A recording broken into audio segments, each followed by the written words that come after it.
Olá pessoal, bem-vindos a mais uma aula da disciplina de autenticação e autorização em sistemas web. E nessa aula a gente vai falar sobre as respostas HTTP.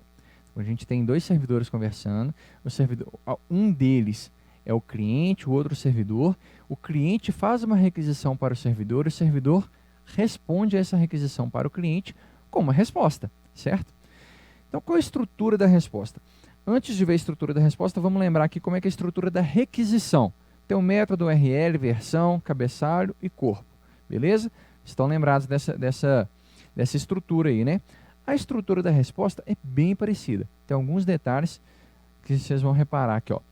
Cabeçalho e corpo continua igualzinho, tá? A versão, em vez de estar no final ali da primeira linha, está no início, beleza? Tá vendo aí, ó? Resposta, a versão está lá no início. E em vez de ter um método e uma URL, não faz sentido a gente responder com método e URL, né? O que faz sentido a gente responder é com código do estado e uma frase. Essa frase é um resumo do que aconteceu, tá? E o código do estado informa, também informa o que aconteceu no servidor.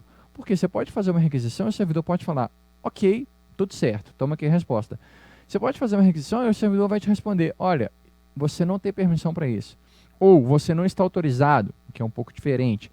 Ou toma essa resposta, mas isso aqui está cacheado. Também é diferente, sabe? Ou o servidor pode te responder e falar, olha, eu não tenho nenhum conteúdo para te entregar. Também é possível, tá? Então o código do estado tem a ver com o status mesmo do que aconteceu dentro do servidor na hora que ele foi processar aquela requisição. Versão é a versão HTTP, tá, gente? Então, o código de status, ele é um número, né, de 3 dígitos. Ele pode ser dividido em algumas categorias, que é a categoria do 100, do 200, do 300, do 400 e do 500. Então, dando exemplos aqui, ó. Dentro das respostas de 100, são respostas informativas. O 100 é do tipo ok, continua, provavelmente você vai ter que fazer mais uma requisição depois disso, uma resposta meramente informativa. Provavelmente o servidor não vai te entregar nenhum conteúdo junto com uma resposta de status 100. Uma ressalva aqui, gente. Eu coloquei alguns exemplos aqui de possíveis respostas. Não quer dizer que só existe a resposta 100 dentro da casa dos 100. Não quer dizer que dentro da categoria 200 só existem essas 5 respostas aqui. Existem diversas outras, tá? Aqui são só alguns exemplos das mais usadas. Então, dentro da categoria de 200, de sucesso aqui, ó, provavelmente a mais usada aqui é a 200, ok? Você faz um get e recebe um 200. É um mais comum, assim, quando a gente trabalha com API. O 201 é quando ele é usado geralmente quando você cria um novo recurso no seu servidor. Então, algumas aulas aí para trás eu citei o exemplo de onde a gente estava trabalhando numa API de e-commerce e a gente poderia consultar produtos ou adicionar novos produtos. Se você estiver adicionando um novo produto, provavelmente você vai usar o método POST. Lembra que a gente falou dos métodos HTTP? Na hora que você usa o método POST, a resposta do POST provavelmente vai ser 201. Na hora que você estiver mandando criar, se deu tudo certo, né? Aí você vai mandar criar um novo recurso, criar um novo produto lá, o servidor vai criar e vai te responder com 201. 202 é beleza, aceitei e provavelmente não vai ter muito conteúdo também. 204, no content. Já fiz muita API onde a resposta para o delete é o no content.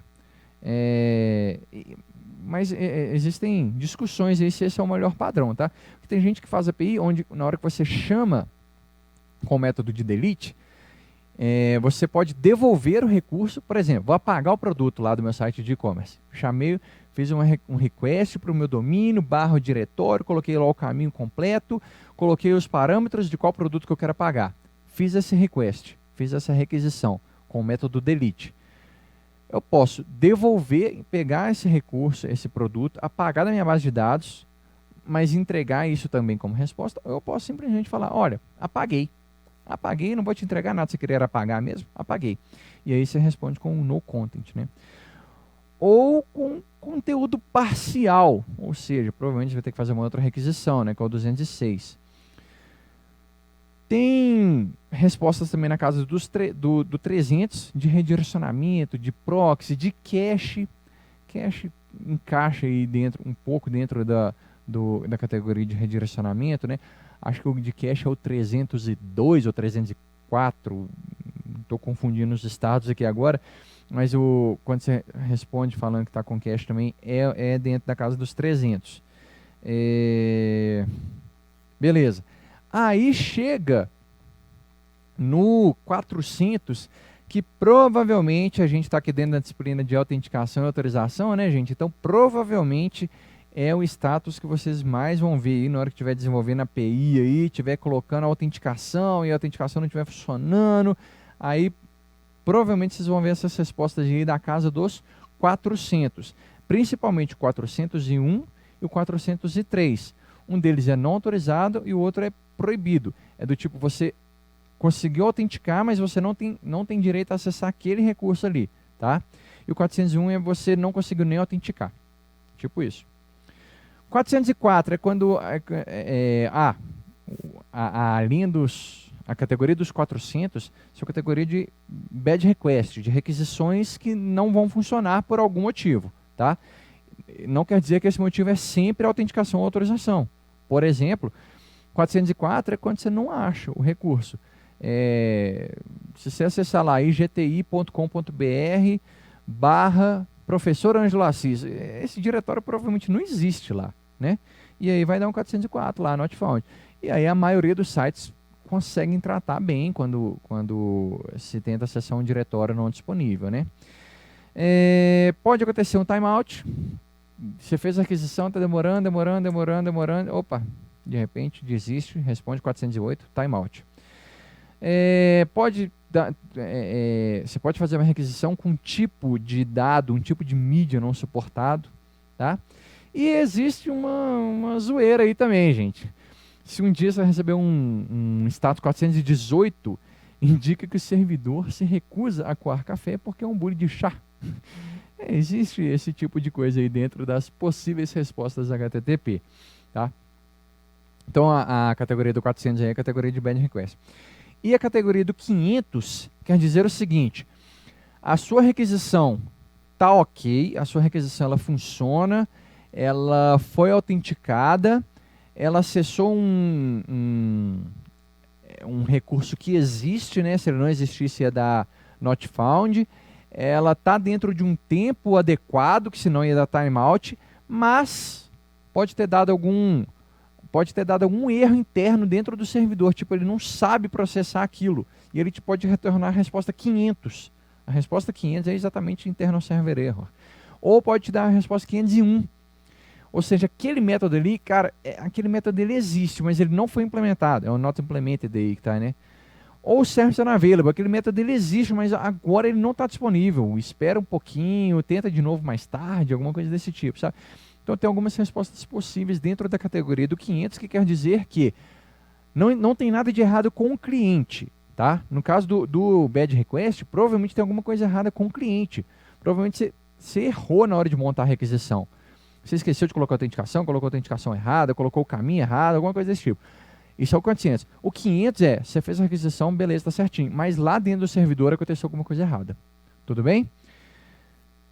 É isso. Bom, e aí dentro da resposta HTTP, o status, lembrando, é só um dos detalhes daquela requisição lá.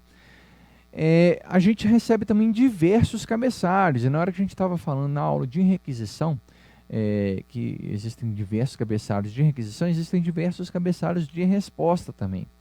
Existe um comandinho, aí eu usei esse aqui é um print screen de uma tela do Windows, tá? Esse comando funciona exatamente da mesma forma no Linux. Talvez mude algum parâmetro ou outro, mas o seu URL funciona exatamente da mesma forma.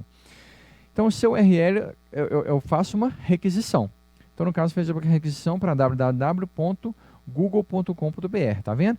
E eu passei dois parâmetros aqui. Esses dois parâmetros é porque eu não estou interessado na resposta aqui no caso. Eu estou interessado nos cabeçalhos da resposta. Então, mudei um pouquinho os parâmetros aqui só para isso, tá bom? Se eu não passasse esses parâmetros, o que vai acontecer? Na hora que a gente entra em google.com.br, a gente recebe uma página HTML, a gente vai poder fazer pesquisa. Então, vem tanto de coisa, né? Então, eu falei, olha, descarta isso aí. Nesse caso aqui, eu quero mostrar para os meus alunos só os cabeçalhos, tudo bem? Então, em uma simples requisição que a gente faz para google.com.br, olha o tanto de cabeçalho que vem aqui, ó. Tá vendo? Lembra que eu falei com vocês lá na aula de cabeçalho que existe um padrão aqui, ó, que alguns tipos de aplicação usam o X traço, né? O Content Type foi um dos cabeçalhos que eu mostrei de exemplo para vocês também, né? O Content Type é o tipo de conteúdo que está vindo no corpo da mensagem, ou seja, no corpo da mensagem dessa requisição vai vir um conteúdo HTML que está na codificação ISO 88591, beleza? E aí que tem diversos outros cabeçalhos aqui, ó. Então, o de controle de cache é privado, né? A gente não consegue acessar. Quando é que vai expirar essa requisição? E por aí vai. Tudo bem? Então, aqui são diversos cabeçalhos de exemplo aí. Então, gente, a gente estudou tudo isso porque é fundamental a gente entender, a gente compreender e interpretar as respostas das requisições HTTP. Se você recebe 401, é diferente de receber 403, entendeu? Principalmente esses aí é os que a gente tem que prestar mais atenção, né? E a gente tem que saber o que significa cada uma das respostas. Eu já trabalhei com desenvolvedores que às vezes dá um erro 500 e o cara fala, deve estar faltando autenticação, confere aí. Não, não é. Se fosse autenticação, ia ser 400 alguma coisa, entendeu? Então a gente tem que saber interpretar quando a gente vê um erro, a gente tem que saber bater o olho. Opa, está na categoria de 403, 507, 500 não sei quanto. O que significa aquela resposta, né? E existem códigos de status para diversas situações diferentes, né?